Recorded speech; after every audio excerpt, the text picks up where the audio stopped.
Waalaikumsalam warahmatullahi wabarakatuh. Perkenalkan, kami dari kelompok 1 ingin mempresentasikan alat ukur dan gambar. Ya, ini adalah penitik. Penitik ini digunakan untuk menandai pada bahan dan melubanginya menggunakan bor. Untuk cara pemakaiannya, kita pegang di tangan kiri, lalu kita pusatkan pada titik itu, lalu kita pukul di atasnya. Nah, untuk hasilnya seperti ini, sudah ada tanda. Ketika sudah ada tanda, barulah kita menggunakan bor tersebut untuk melubanginya. Perkenalkan, nama saya Haryansa dari kelompok 1. Di sini saya akan menjelaskan dua alat, yaitu yang pertama mistar baja. Mistar ini terbuat dari baja, bahannya anti karat. Sebelum menggunakannya kita cek dulu kelurusannya dan garis-garis. Fungsinya aja nih, fungsinya dulu ceritanya. Fungsinya di sini digunakan untuk menggaris plat atau bahan-bahan lainnya. Selain menggaris ada fungsi lain. Selain menggaris, yaitu untuk mengukur kepanjangan sesuai yang kita inginkan. Selain untuk mengukur ada fungsi lain. Selain untuk mengukur, fungsi lainnya itu mengukur kerataan suatu benda. Baik, silakan langsung. Cara untuk menggunakannya yaitu kita pastikan posisinya datar, kemudian kita atur sesuai panjang yang kita inginkan untuk menggarisnya. Dan cara untuk menggarisnya kita usahakan rata dan kita menggunakan kapur. Dan hasilnya akan rata seperti ini.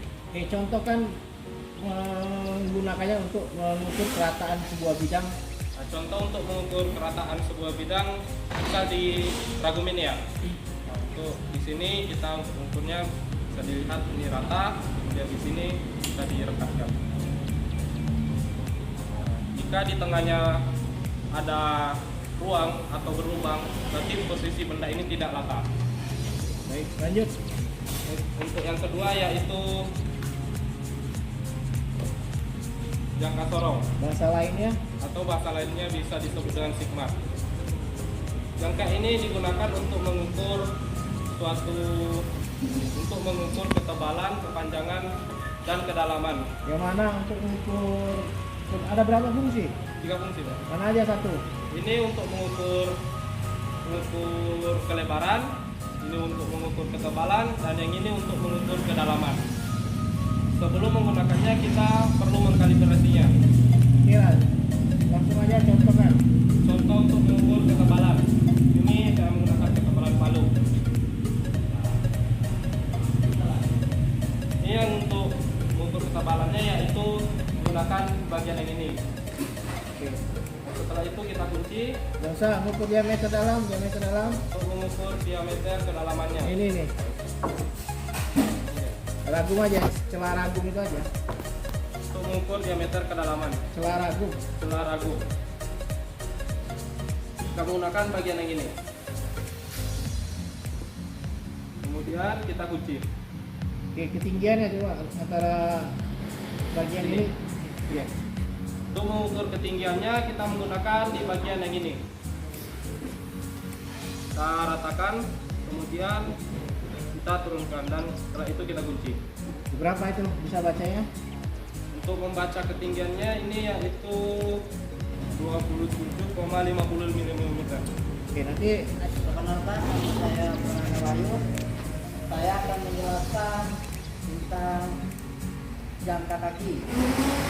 Ini kegunaannya untuk membuat lingkaran sesuatu benda atau berat, atau juga bisa dipapan.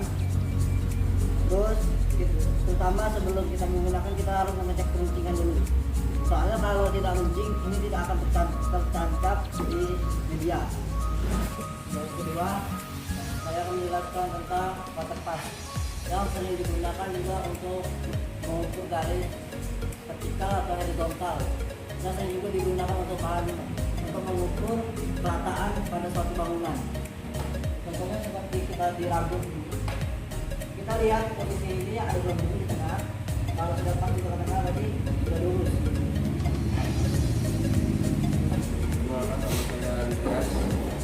Saya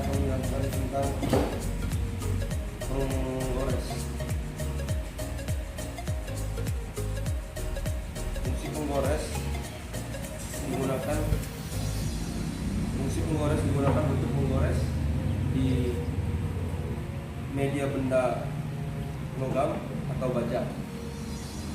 Apa tadi fungsinya? Memberikan garis di bagian logam dan baja. Udah contohkan aja cara buat. Iya. Saya mau bikin garis lurus. Caranya kita menggunakan penggaris, atur dengan rata, luruskan menggunakan penggaris, lalu tarik gores ke ukuran yang telah ditentukan benda kerja tersebut. Contohnya seperti ini. Penggaris siku atau mistar siku fungsinya untuk mengukur presisi siku-siku dan juga bisa digunakan untuk penggaris. Garis apa? Penggaris atau mengukur benda kerja, Pak. Oh.